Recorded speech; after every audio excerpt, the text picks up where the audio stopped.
how can the public become more involved in the UN's initiative for the abolition of nuclear weapons? Well, the public, anybody can become a member of any one of the dozens, indeed hundreds of anti-nuclear organizations all over the world. The World Peace Foundation is a very small organization. There are ones that number hundreds of thousands of members from peace organizations in Plowshares, for example, a group of such people who have been for years calling for the abolition of nuclear weapons. So there are many, many organizations that people can join, and the American University associated with the United Nations is another group of young people who certainly have put nuclear weapons and nuclear abolition at the forefront of their concerns. And how is nuclear disarmament a realistic goal, and what year might you project that will be accomplished by? Well, it's hoped that it can be done with the figure that the most optimistic figure is 2020. The Mayors for Peace, a group founded by the mayors of Hiroshima and Nagasaki, who have a special symbolic involvement in the issue. The mayors of Hiroshima and Nagasaki have started an organization called Mayors for Peace, and they have called for the complete abolition of nuclear weapons by 2020. How would you expect to achieve nuclear disarmament when there is no knowledge about nuclear weapons in countries like North Korea? And how will they play into the goal? Well, I think that the best general idea, and one that's been being more and more discussed now, is a nuclear weapons convention. Is the development of a nuclear weapons convention. That is to say, a law that declares nuclear weapons anywhere, anytime, forever, illegal.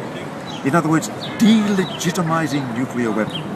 The Landmines Convention, a few years ago, sprang out of an NGO working alone in Canada and working toward the idea of banning landmines.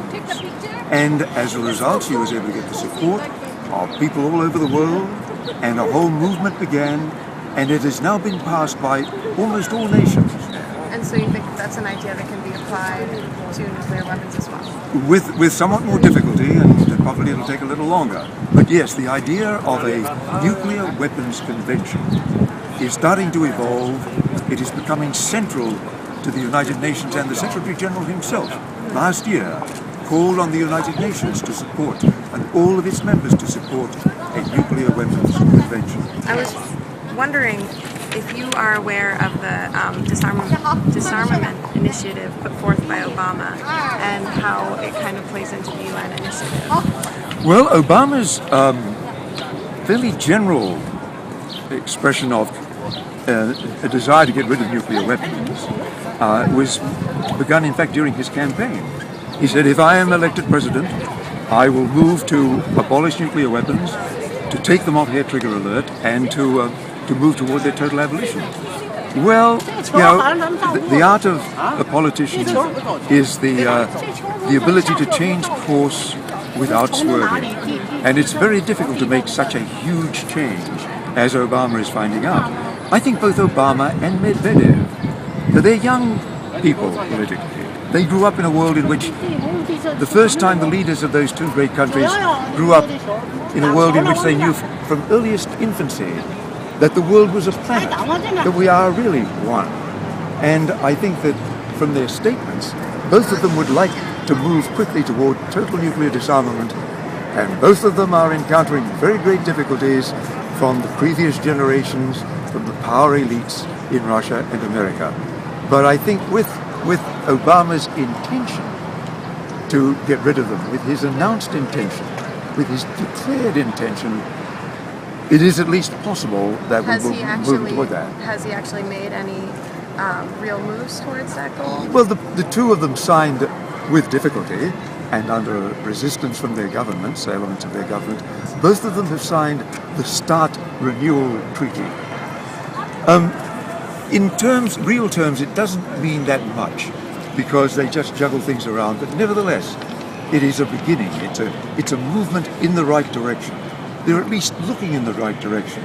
And it's been a while since something like that has happened. And I'm very hopeful that if Obama is returned for a second term, he can be much bolder about this than he has been so far.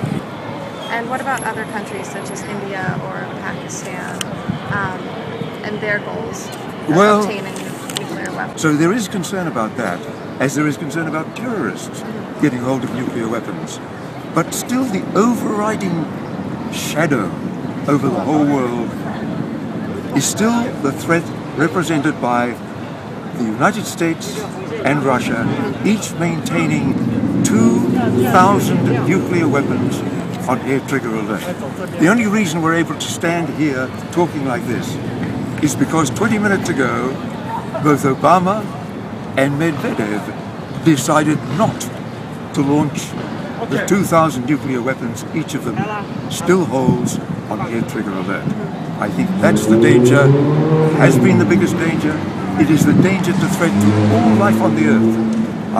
Now, doesn't mean that there are not regional difficulties and regional disasters that could occur, but the big one is still the huge arsenals on a hair trigger alert maintained by Russia and the United States.